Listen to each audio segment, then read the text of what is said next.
प्यारी लड़की थी। वहीं सुनील एक सरल और आगे बढ़ने की सोच रखने वाला लड़का।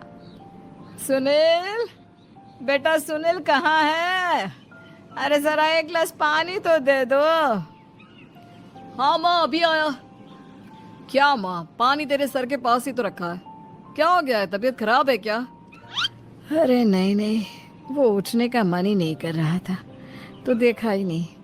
वैसे क्या कर रहा है? यहाँ बैठना मेरे पास। माँ पढ़ रहा था। वो क्या है ना, नौकरी में तो वक्त नहीं मिलता, अब ऑफिस से घर आकर ही तो वक्त मिलता है। अच्छा अच्छा ठीक है, पढ़ ले जा बेटा। सुनील पढ़ लिख कर और आगे बढ़ना चाहता था, लेकिन माँ की तबीयत खराब देखकर सोचता है कि शादी ही कर ले। कब तक माँ का ख्याल वो अकेले रख पाएगा? तो एक दिन, माँ, ये ममता है, मैंने इससे शादी कर ली है। तुम्हारी तबीयत भी ठीक नहीं रहती तो मैंने सोचा शादी कर लेता हूँ। घर संभालने वाली और तुम्हें संभालने वाली कोई आ जाएगी तो अच्छा रहेगा। माँ अचानक से सामने बहू देखकर हैरान रह जाती है। बेटा, ये क्या बात होती है? न बैंड, न बाजा, न दहेज, न शगुन, ऐसे कैसे बहू आ गई?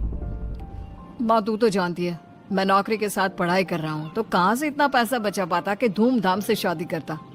वैसे भी माँ, लोग तो आकर खाकर निकल जाएंगे, इसलिए बस वैसे ही। माँ जी, मैं आपका ख्याल रखूंगी। वैसे भी ये आगे की पढ़ाई कर रहे हैं, अच्छा कुछ कर गए तो सबके दिन फिर से अच्छे आ जाएंगी।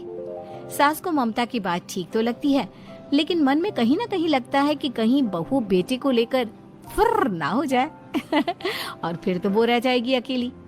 बेटा देख, मेरा जो कुछ भी है वो सुनील ही है, और सुनील का भी अब इस दुनिया में मैं ही हूँ और कोई नहीं।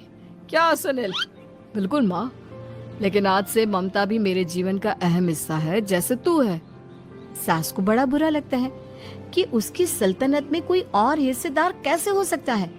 कैसे कोई और उसके 30 साल के बेटे की जिंदगी में अचानक से आकर बराबर का हिस्सेदार बन सकता है। देख बहू, मैं भले थोड़ा बीमार रहती हूँ, लेकिन इसका मतलब यह नहीं कि घर की चीजों में मेरा कंट्रोल खत्म हो गया है। मैं आज भी इस घर की रानी हूँ, समझी? बेटा सोचता है कि ये माँ को अचानक से क्या हो गया। कल तक जो माँ कहती थी कि जिंदगी का कोई भरोसा नहीं, वो अचानक से जंग के मैदान की झांसी की रानी कैसे बन गई? माँ क्या हो गया है? सब ठीक है ना? अचानक कैसी बात कर रही हो? ममता का आज पहला दिन है, स्वागत करो उसका। आसपास की आंटियों को बुलाओ, नई दुल्हन की मुंह दिखाए करवाओ। खैर, सास सास होने का फर्ज निभाती है और बाद में एक सहेली के साथ बाहर निकल जाती है। क्यों नहीं बताया नहीं कि बेटे का ब्याह कर रही हो? वैसे तो सारा दिन हम ही में घुसी रहती हो। अरे